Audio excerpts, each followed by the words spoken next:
Hello and welcome to the Kaizen Project. I am the Kaizen Man.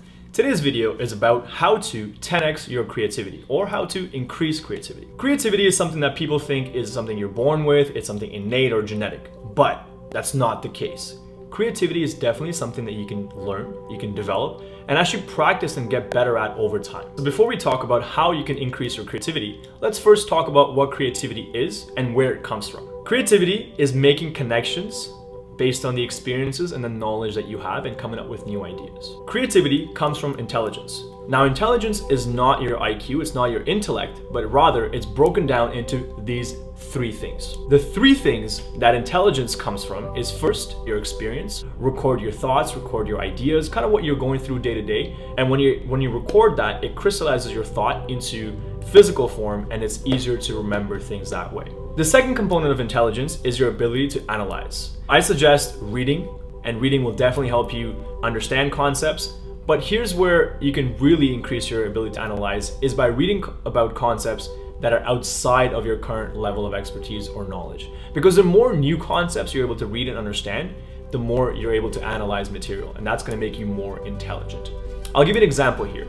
If you took 30 people and put them in the same room, and they all had the exact same experience, and they all had read the exact same knowledge material, and if you asked them to solve a problem based on those two things, their solutions to the problem will be very similar.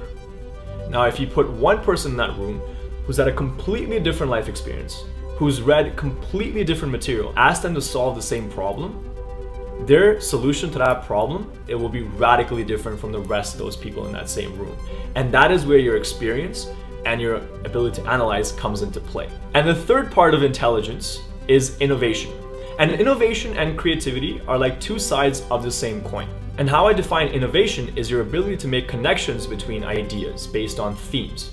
And this is where, again, the more experience you have, the more you're able to remember your experiences, and then the more material you analyze and understand, you're able to make those connections that are different from the rest of the connections that people are making. And that's the simplest way of increasing your creativity. So what does that mean? It means go out and have more and more experiences. Record those experiences. Write down your thoughts. Make sure that you are aware and observing all your surroundings. Read lots of stuff. Read things that are new to you so you can understand new concepts. And then make connections based on what you've experienced and what you've read and understood. And that will help you be creative in ways that you can never imagine. So there you have it. That's how you increase your creativity. You can find me on social media. Use the hashtag, the Kaizen Project. That's project with a K. And if you have specific questions or if you want me to make a video on a certain topic, you can ask me a question directly on Quora. You can find me as the Kaizen Man. Thank you so much for watching. And until next time, it's the Kaizen Man signing out.